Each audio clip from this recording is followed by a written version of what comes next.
Tonight, it's Game 1 of the NBA playoffs. The Miami Heat take on the San Antonio Spurs.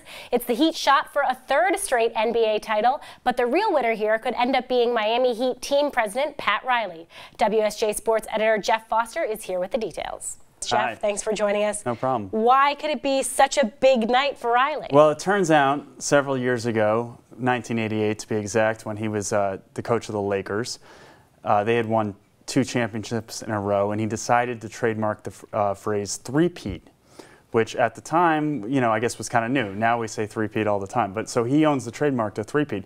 Turns out the Lakers didn't actually win that third title, but a couple other teams did, including the Bulls twice and his Lakers again later when he wasn't involved with the team.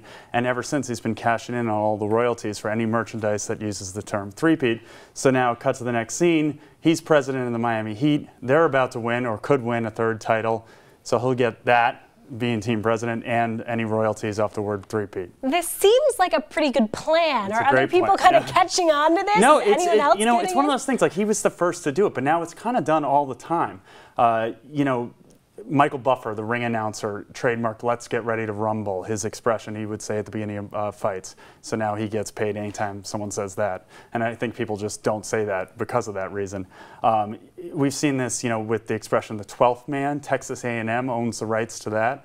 The Seahawks, Seattle Seahawks, and the NFL use it all the time. They actually pay Texas A&M to use that expression, "the 12th man." This sounds like a pretty lucrative deal. Are there any phrases left out there that we could be trademarking?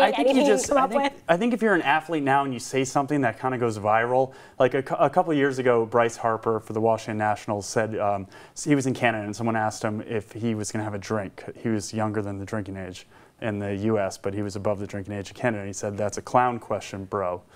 And that went viral. And now anytime anyone says that's a clown question, you have to pay Bryce Harper. Okay, Geoff, I think we really need to start working on our catchphrases. I know, we need one. We can do one right now and then, you know, file a trademark. All right, maybe later. All right, thanks very much for coming on. We really appreciate it.